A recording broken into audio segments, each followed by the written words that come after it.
Well, Algebra 1A students, if you're looking at this translate and solve, I'm going to walk you through the odd ones, and hopefully this helps. Remember, we're just taking these word phrases and putting them into mathematical phrases. So here we have twice a number plus 4. So twice a number, that means 2 times some number. And I always use the letter n just to represent number.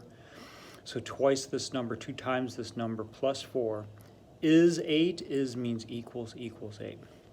So I have 2n equals 4. When I subtract, what I did here, and I'm not going to show this every time because this video will be super long, I subtracted 4 from both sides. And then I got 2n equals 4. I got rid of it on this side, that's why I did it. This became 4. Then I'm dividing both sides by 2. Got rid of it, that's why I did it, to get n by itself. 4 divided by 2 is 2. Okay? This one's going to look like this. Twice a number minus 5 is 7, so twice a number minus 5 equals 7. I have all that. I worked it out to get n by itself. I added 5 to both sides. I divided both sides by 2 then, and then I got 6. 2 more than 4 times a number. Now you could have 2 plus 4n here too, it wouldn't matter. You'll get the same answer. Is negative 18. So what I did was I subtracted 2 from both sides. So now I have negative 20. And then I divided 4 from both sides, and I got n is negative 5. 5 less than the quotient of a number and 3. So I have to put this in right order. 5 less than the quotient of a number and 3. So minus comes first. I have to do the quotient first is what I should say, and then subtract 5. And it is negative 7. So I added 5 to both sides. I end up getting negative 2.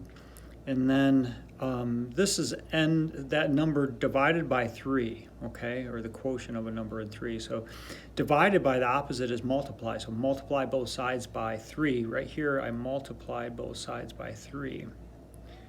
And negative 2 times 3 is negative 6. When I multiplied by 3, when this was divided by 3, I got rid of it. And that's why I did it. I do the opposite of what it says where I'm looking at the variable to undo that variable, to make that variable all by itself.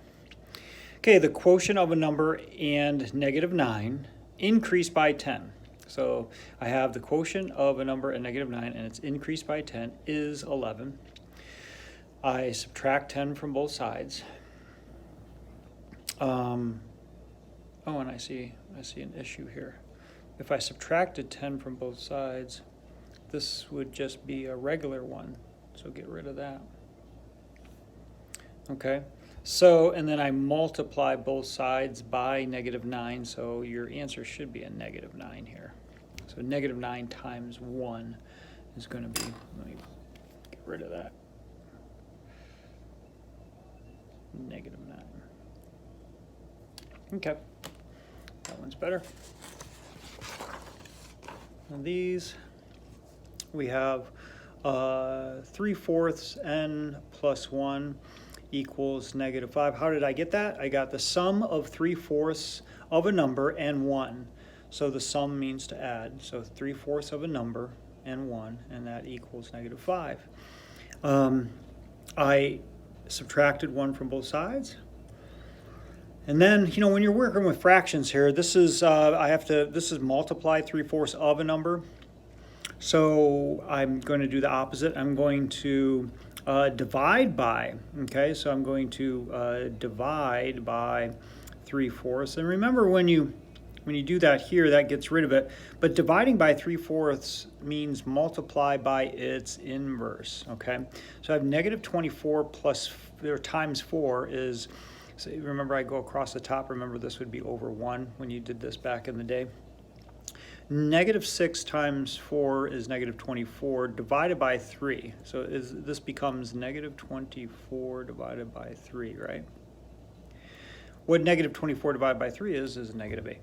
That's how I come up with the negative 8. If you do it on your calculator too, you do, negative 6 times, or divided by 3/4, you'll get -8 also. 4 more than the quotient of a number and 3 is at least 9.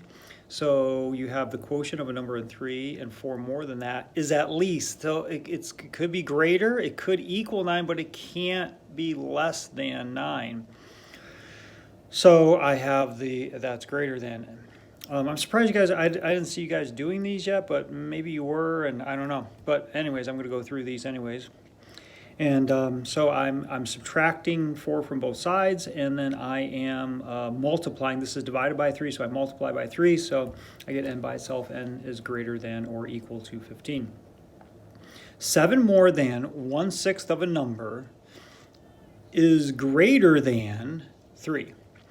I subtract 3 from both sides. Then I'm going to divide by 1/6 both sides, which remember is the same as multiplying by the inverse. So you would take -4 times 6, and that would be over 1. So that would be -24. I have 4 less than. I have to put that after the 2/5 of a number. Okay, I have to have that because that's 2/5 of a number, 4 less than that. Is no less than, so it could be greater than, it could be equal to, but it's not less than 2. So then I add 4 to both sides, and so that becomes 6. And then I'm going to divide both sides by 2/5. Remember, that would be multiplying by the inverse, so 6 times 5 would be 30, divided by 2 gives you 15. And lastly, the quotient of a number and -5 increased by 7 is at minimum, at the very minimum, it could equal 1 or it could be more than it, but at minimum is 1, okay?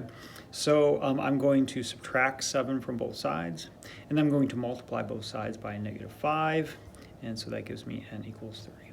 Okay, hopefully this helps, and good luck with the evens.